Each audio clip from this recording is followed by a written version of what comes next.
And we want to welcome in Lige Douzable here with us on set to talk about this Thursday Night Football matchup. And then, of course, we have BMAC as well.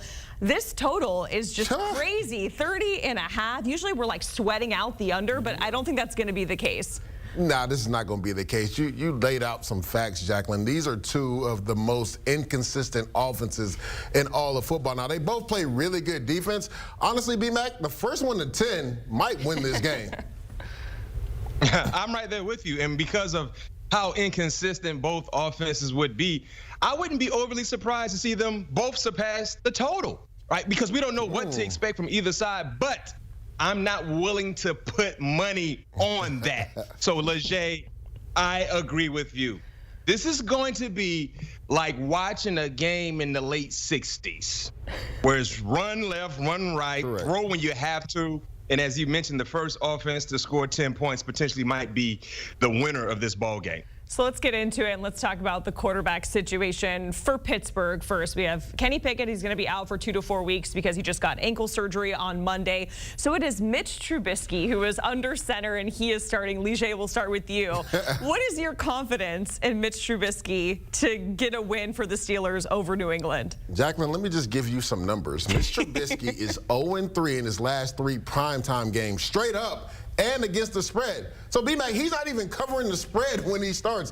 When you look at this offense and how it changes when Mitch Trubisky has come into play, right? You look at the last 2 weeks when they got a new offensive coordinator, they started pushing the ball down the field. Kenny Pickett started looking more comfortable in the pocket. Now, they do still struggle on third down, but with Mitch Trubisky, it's dink and dunk, dink and dunk, dink and dunk. He never threatens the ball down the field. So I don't have a lot of confidence in him, and I believe the number is -6 for the Patriots, which is scary if you're a Pittsburgh Steelers fan and you want to potentially put money on this game for the Steelers to win. Because with Mr. Trubisky, man, he's going to play so cautious. And I said this last year, B-Mac, and we talked about this when Mr. Trubisky was starting. My thing is, you knew what was coming down the pike, right? Kenny Pickett went in the first round. Cut it loose. You have nothing to lose because you know at the end of the day, the young kid is going to be the starter. So why don't you go out there and put out some good film for potentially your next employer instead of playing scared football? So it'll be interesting tonight, B-Mac, to see, does he go out there and play extra conservative, right? Because he has struggled in the last 3 starts in primetime games, or does he go out there and cut it loose? Yeah, outside of struggling, Leger, in his last 3 starts, let's look at what happened when he came in for an injured Kenny Pickett against the Jacksonville Jaguars. He didn't play good football there either. So I feel like watching Trubisky with the assumption that there could be some struggles, they got to keep Mason Rudolph warmed up, I think. Because one thing about Mason Rudolph, we haven't seen Mason in quite some time, but he does not mind pushing the football down the field. And that's something that we've seen in regards to the lack of attempts, pushing the football down the field, either with Kenny Pickett or Trubisky. So I think understanding and knowing how important this ball game is, understanding and knowing this is a winnable game for the Pittsburgh Steelers, if their offense comes out and not showcase a pulse, I would be more inclined to go ahead. Mason, let's go. We have no time to play around with Trubisky to see if he will get it together. We got to go ahead and find a way to get it done. So let's go out with the guy we know nothing about in 2023, and Mason Rudolph, because he's yet to play. But we've seen some pretty good play, serviceable play, I'll say that, from Mason Rudolph throughout his time there in Pittsburgh. You know, part of the reason why this total is at 30.5 is because the quarterback matchups are not great, especially on the other side, which we get to Bailey Zappi. But let's bridge that with the run game, which could be a quarterback's best friend. Lige, we're going to give you New England, but first, BMAC, I'm going to give you Pittsburgh. Najee Harris dealing with some injuries, but expected to play tonight. What do you think about that backfield for the Steelers?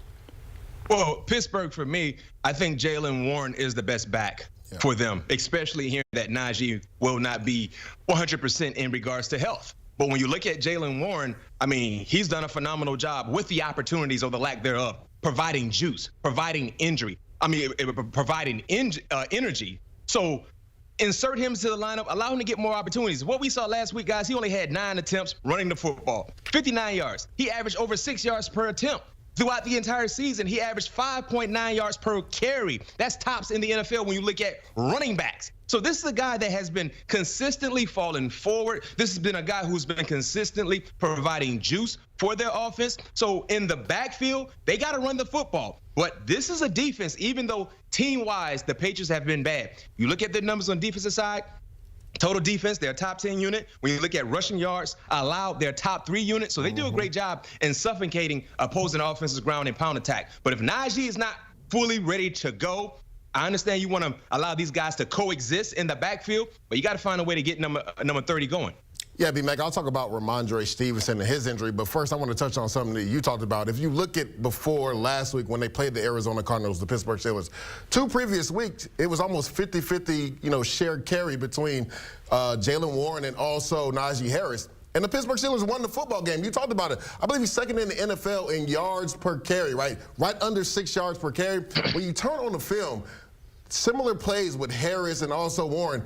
When Warren gets the ball, it's like a lightning bolt, right? But when Harris, it's just like kind of slow and malarkey, and he doesn't have much juice. So it'll be interesting today, especially with the knee injury to Harris. Will they give more carries to Jaylen Warren, or will it be more 50-50 share? Because last week, Warren only had 9 carries. Harris had 16. Let's go to the Patriots and Ramondre Stevenson. To me, he's their best playmaker on offense. So this is a massive blow. Not that this offense is one of the greatest offenses ever, right? I think they're only averaging 12.3 points per game, but they have been able to run the ball with Ramondre Stevenson. He averages around 4.5 yards a carry. Now Zeke Elliott will be asked to carry the load, and that'll be interesting because remember his last year in Dallas, right? It was almost 50-50 with him and Tony Pollard, and he had a career low in yards per carry. Now, Zeke has shown that he had some juice. You look at the Colts game, the Giants game, averaged over 4 yards a carry in that game. But last week, again, under 4 yards a carry. So it'll be interesting on a short week to see what Ezekiel Elliott does because they've been using him more as a short yardage back. He's really relished in that role. He did it in Dallas. He's done it with the New England Patriots. Now, they haven't been able to get in a lot of short yardage situations in the red zone because they don't score points, but he's relished in that role. Now he'll get the gambit of being the lead guy. Be interesting to see how he comes out tonight. Yeah, really quickly, just back to the Steelers and their run game. Some carries for Jaylen Warren would be really nice. He's on my fantasy team, B-Mac, and I'm going up against this guy in the playoffs. So I just need to get a good start in Week 14. Harris gonna get all the carries tonight. No, bro. That was, Get out of here. that was like the kiss of death right there. Get out of here. I'm trying to speak it into existence that I'm going to beat Lige. Okay, let's talk about the Patriots. I mean, this offense, B-Mac, it's the worst offense or on pace to be the worst scoring offense since the 2011 Rams. It is Bailey Zappi at quarterback. And B-Mac, I'll start with you. Does he really give this Patriots team the best shot at winning over Mac Jones in this matchup with Pittsburgh? Yeah, Jacqueline, I think he does. And the reason why I say that is because I believe Mac Jones' confidence is gone. And it's not solely because of his individual performance. It's just about everything that has been around him that has not been working, and he's getting most of the blame. So when you see a guy like Mac Jones, the last time we saw him on the football field, you can tell the energy, the confidence wasn't there. So I think going with Bailey Zappi, a guy that seems to have more confidence than Mac Jones, is a better option for them. And also, too, the expectations, the level of expectations is not the same for Mac Jones as they are for Bailey Zappi. And I think Bailey Zappi understands that. And Bailey Zappi is a little more athletic, with the issues on their offensive side, so many issues. At least if need be, he can kind of buy time with his legs or make things happen with his legs. But as you talked about, Jacqueline, historically speaking, this offense is bad. They're averaging 12 points per ball game. 12 points. 12 points in the NFL. I mean, you got a 7U flag football team that can score more than 7 points, right? And that's just how bad their offense has been. So do we expect to see anything different from them? I don't expect that. But for Bailey Zappi, this is a great opportunity for him to showcase, you know what? We know I'm not a starting quarterback for any franchise, but I can be a placeholder when need be that can be relied on given the opportunity. And as you guys all know, the backup quarterback in the National Football League is extremely important. And that is the role that Bailey Zappi needs to lock and secure within this organization, because I do believe next year they're going to move on from Mac Jones. We will be looking for a new quarterback, and hopefully Bailey Zappi can show them enough that, hey, I'm not the starter, but I can be a reliable backup when need be. B-Mac, when you watch film of this New England offense, it looks elementary, right? things that we're not accustomed seeing a Bill Belichick offense do or team do is not execute, right? And then turn the football over. Let's go into some film real quick right here. 3rd and 7. Looks like they're bringing the house. Three guys are off. Looks like man coverage. They throw a screenplay. B-Mac, we know this. When you're bringing pressure, you should have a blitz beater. They don't have one. They throw a screenplay. They get off the field on 3rd down. 2nd and 1. This is a throwaway down. You can throw the ball down the field. Look at Bailey Zappi's eyes. Should be on Hunter Henry.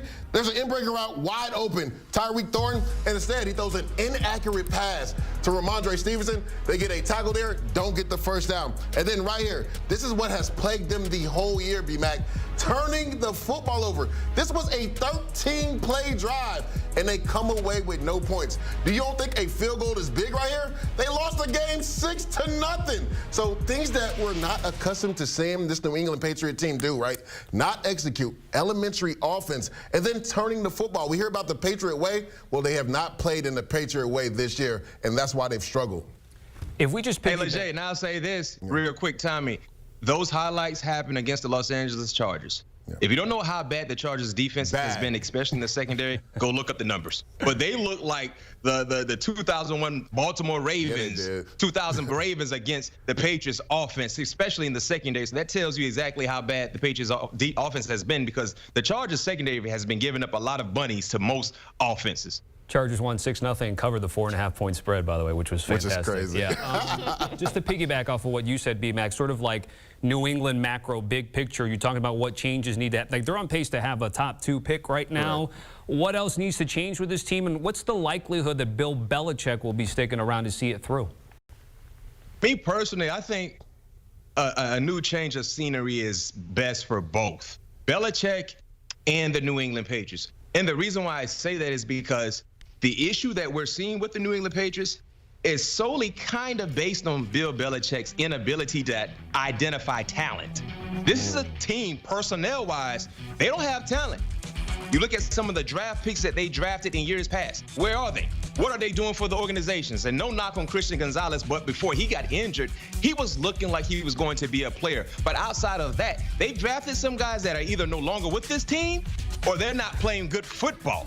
And that has been an issue. Then when you look at the free agency market as well, the guys he identified to be potential Patriots brought into the organization hasn't lived up to the billing. So I think you look at the Patriots as we see it today with their high potential draft pick. Do you want that draft pick to come from the hands of Bill Belichick? And if you're Bill Belichick, it's like your peak is done in New England. I think a change of scenery would be best for both organizations, because I can tell you, Robert Kraft, when you look at him in those suites, when they're losing ball games, he's not enjoying it. And we've heard about a disconnect in the relationship between Kraft and Belichick in years past, especially when Tom Brady was there. So I think seeing how bad they've been, and even if they keep Bill Belichick around for another year, the Miami Dolphins, they're not going anywhere. The Buffalo Bills, not going anywhere. And old Aaron Rodgers with a new Achilles for the Jets, they won't be going anywhere next year. So even if you keep Bill Belichick, we might see the same type things in regards to bad play surface, especially in the division once again. So I think a change of scenery is done. Bill Belichick, why don't you take a chance and go coach the Chargers? They're going to need a coach, maybe the Bears or the Washington Commanders, but there will be opportunities for Bill Belichick, and the same can be said for the Patriots. Yeah, B-Mac, it's time for Bill Belichick and the Patriots to go to divorce court. Like, this has been the writing on the wall. If you look at Bill Belichick's record without Tom Brady as a Patriot coach, he's 45-55, showing that he cannot win, consistently without Tom Brady. I like what you said, right? To me, it's been more Bill Belichick, the GM, that's really struggled. If you look at some of their former first-round picks, you stated it, B-Mac. Where are they, right? Are you really going to entrust Bill Belichick with a quarterback in the first round, the future of your franchise? We saw with Mac Jones, right? Had success his rookie year, but who was there? Josh McDaniels, he's no longer there. You bring in Bill O'Brien, the offense still looks anemic, still looks putrid, still looks bad. So to me, more so it's the GM, Bill Belichick, why this divorce needs to happen, because he hasn't hit on a lot of his draft picks. Are you really going to entrust Bill Belichick to bring in a quarterback? Because they're probably going to, like you said, Tommy, pick 1 or 2 this year, and trust him to really develop this young quarterback to be the face of the franchise? Well, the track record has not shown that. Yeah, and B-Mac, you touched on Bill Belichick potentially heading out west to go coach the Chargers. And then I also heard some rumors and people talking about David Tepper maybe giving him a call for the Panthers, which would be interesting. Going to be interesting to see what happens. But let's talk about the X factors for tonight with the Steelers and the Patriots. Lige, we'll start with you. Who is the X factor for you in this game? Well, you know me, B-Mac. I always go with two guys. I'll start with your Pittsburgh Steelers first. T.J. Watt, right? He's playing against Mike Owenu, the right tackle for the New England Patriots. Coming into this game, Watt has 14 sacks. Well, Mike Owenu, you had Khalil Mack last week, who leads the NFL in sacks with 15, and you gave up a two-piece to him. Now, you know what you get for an encore? Mr. T.J. Watt. This is going to be a matchup that I can't wait to see, especially if the Pittsburgh Steelers are able to run the ball, maybe even get a 7-point or 8-point lead. They're going to have to throw the ball, the New England Patriots. That's not going to benefit Mike Owenu versus T.J. Watt. And then on the other side, I went with Devon Gotcha. B-Mac, you talked about it. This Patriot defense is really stout against the run. They give up less than 89 yards rushing. Mitch Trubisky, a conservative quarterback. We know Mike T wants to run the football, so Devon Gotcha, the defensive tackle in the middle for the New England Patriots, is going to have a big game trying to stop Jaylen Warren and also Najee Harris.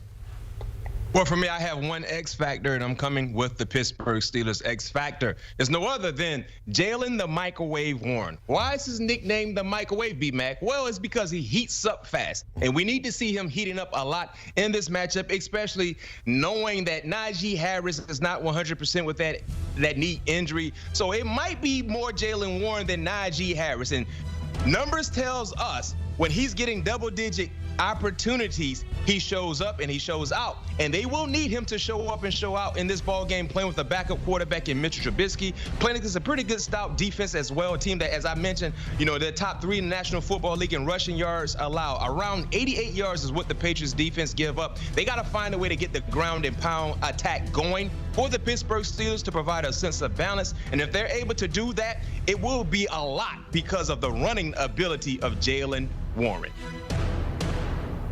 Boy, maybe I get out of that Christmas shopping and errands to watch this game tonight. But maybe we do it. Love defense. This is a great game to watch. Maybe we do it from a best perspective. You did hint at it. So we're going to start with the fresh take from B-Mac here. What's your best bet? What do you like the most tonight, the side or the total, B-Mac? Well, Tommy, I love the side. And I'm taking the New England Patriots getting 6 points. And here's why. We don't trust either offense in this ball game. So I think it will be a defensive-minded game. Both defenses having the upper hand on either offense. So if that's the case, it probably will be a close scoring game, by the way. As you mentioned, Leger, early in the show, probably the first team that get to 10 points win this ball game. So I anticipate seeing a close scoring ball game from start to finish. And if that's the case, give me the team that's almost getting 7 points. I take the New England Patriots getting 6 points because I know one thing about the Patriots team. Their defense has been playing pretty good football. They only allowed, 6 points last week to the Chargers. Field goals. And the Pittsburgh Steelers have been doing a pretty good job, even though they're dealing with some injuries in the inside backer position. They've been extremely opportunistic. And as you mentioned, T.J. Watt and the crew, they're going to put pressure on Bailey Zappi. And it's not like we really trust Bailey Zappi. So give me the team that's getting points. That's the New England Patriots covering the 6. I think Pittsburgh will find a way to win this ball game. I know, because they better win this game. They lose this game, playoffs, you don't deserve to go to the playoffs. So you find a way to win this ball game, but I think it will be a close scoring affair. So give me the Patriots getting 6. Yeah, B-Mac, I'm not touching either side. I don't trust either one of these offenses, like you said. And then just for the record books, looking at the numbers, right? If you look at the 12 games the Patriots have played in, or the Steelers have played in, the under has hit in 10 of those. In the 12 games that the Patriots have played in, the under has hit in 9 of those games. And then you look at Mitch Trubisky, right? 0-3 in his last 3 primetime games against the spread and straight up. Give me the under. This number started at 31.5. Now it's at 30 in the hook. Who knows, Tommy, Jack, and B-Mac? By game time, it might be 29 in the hook. I would still take the under because I don't trust any one of these offenses. The Patriots defense has given up 26 points in the last 3 games and lost all 3 of them. If you look at Pittsburgh's defense, they give up around 16 points a game. This will be a low-scoring affair. Take the under in this game. Yeah, and if it stays at 30 and a hook, it'll be the lowest total since 2005, where Jerome Bettis rushed for over 100 yards, had 2 touchdowns in a snowstorm. No snowstorm this time, but it is going to be cold. B-Mac, Lige. Hey, Jacqueline, was that game against Chicago? It was against Chicago. Look, I got memories. It's all coming back to BMAC.